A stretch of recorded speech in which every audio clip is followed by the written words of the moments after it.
Welcome to the master Satyam mind session. Everything about mind. सर्वांचं स्वागत आहे. सेशनला सुरुवात करूया. आपलं सेशन आहे माइंड पॉवर. आज माइंड पॉवर याविषयी आपण बोलणार आहोत. मागच्या सेशन मध्ये माइंड पॉवर विषयी आपण थोडंसं माहिती करून घेतलेलं आहे.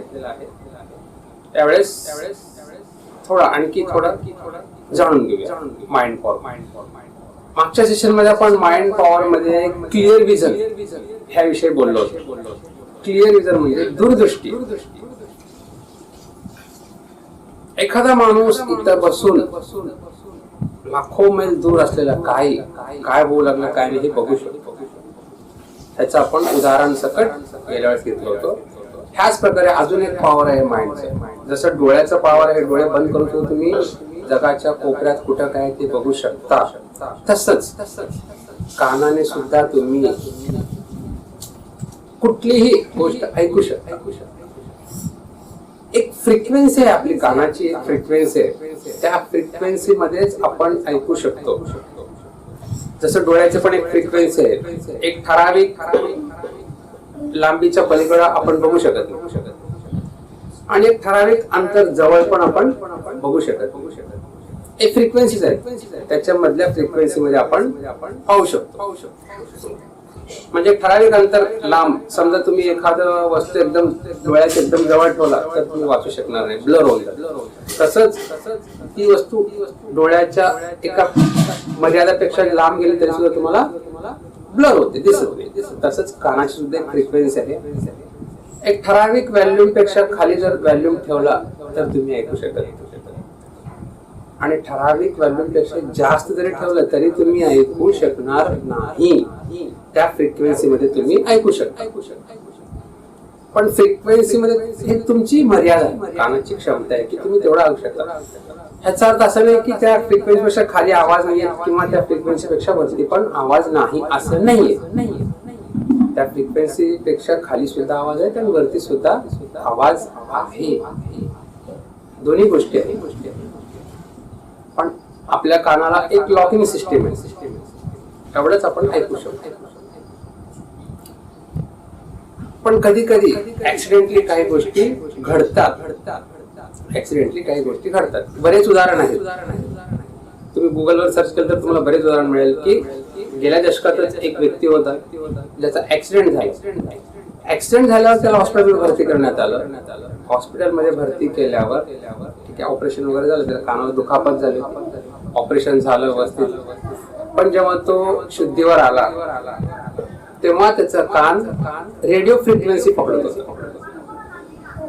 रेडिओ फ्रिक्वेन्सी आपण एक खास इन्स्ट्रुमेंट द्वारा, तो जो रेडिओचा इन्स्ट्रुमेंट असतो तोच फ्रिक्वेन्सी पकडतो रेडिओचा आणि तो व्हॅल्यूम आपल्याला बाहेर आपल्या कानाच्या हिशोबाने बाहेर सोडतो. म्हणून तो रेडिओ आपण ऐकू शकतो.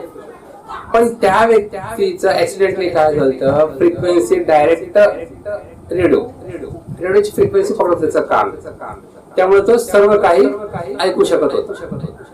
आता त्याचा प्रॉब्लेम काय, ऑन ऑफचा काही ऑप्शन माहित नाही, कारण ऍक्सिडेंटली घडलेली गोष्ट आहे. ऑन ऑफचा ऑप्शन माहित नाही. रात्रंदिवस कानात नुसतं आवाज काहीतरी काय होऊ लागलं त्याला मी कळेना.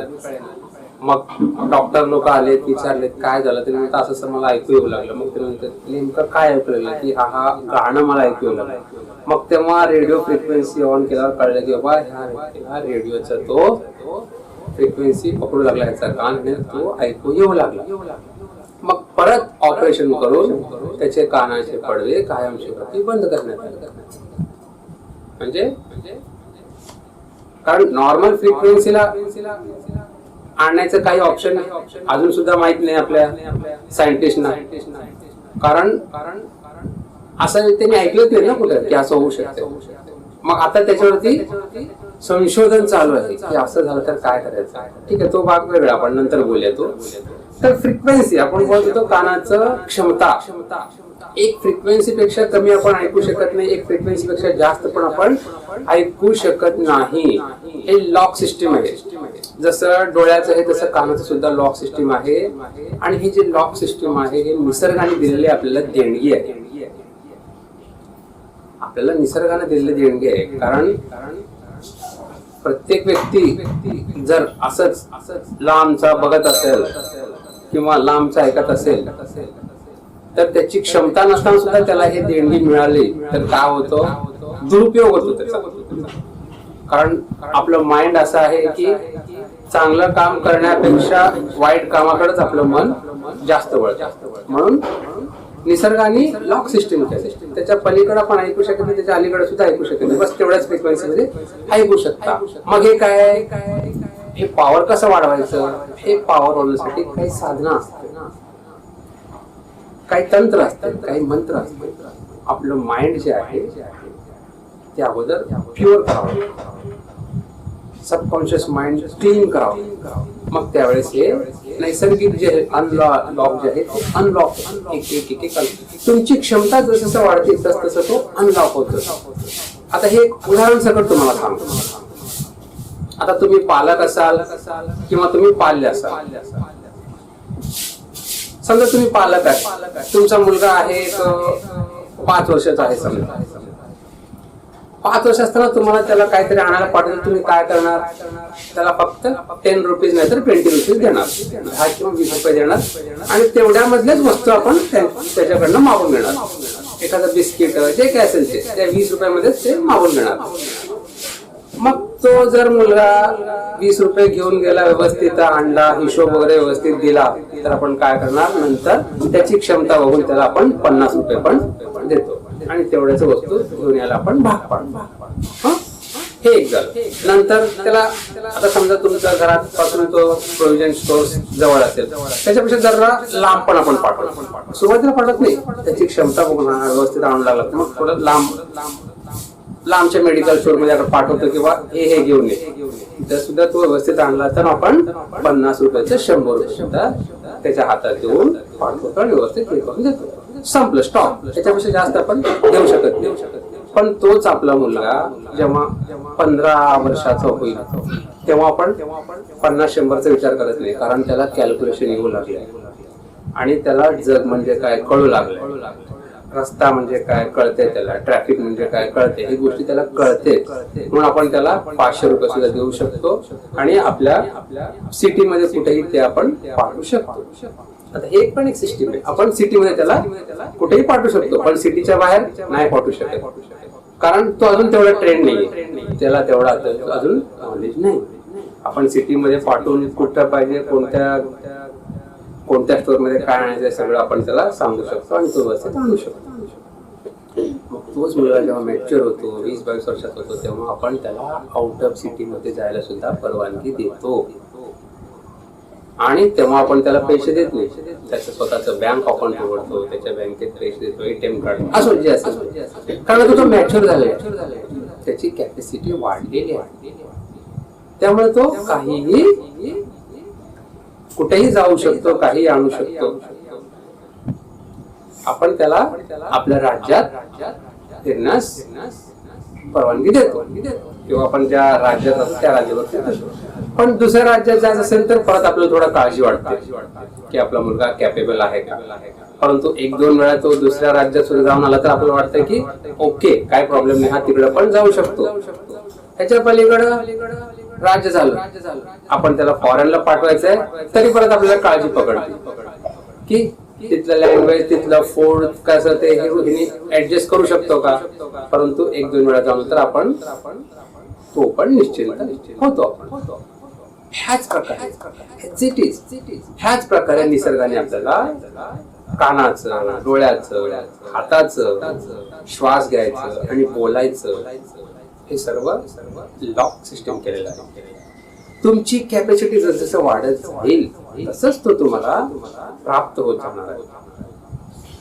आपण ऐकलं असेल पूर्वी ऋषी मुनी ध्यानस्थ बसत होते, मग 1 वर्ष, 2 वर्ष, 10 वर्ष, 12 वर्ष, मग त्यांना ते एक सिद्धी प्राप्त झाली. आपण पुराण कथामध्ये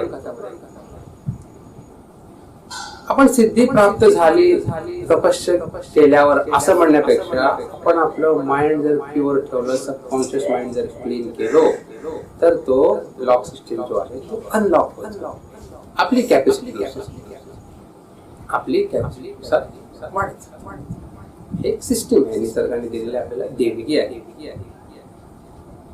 समजा तुम्हाला तो देणगी नसेल, अनलॉक असेल सगळं, समजा तुम्ही डोळे बंद केलं, तुम्हाला सगळं कुठल्या जगात काय सगळं दिसत असेल, तर तुम्ही अक्षरशः वेडे होऊन जा. कारण तुम्हाला काय बघायचं काय न बघायचं आपल्या हातात नाहीच आहे.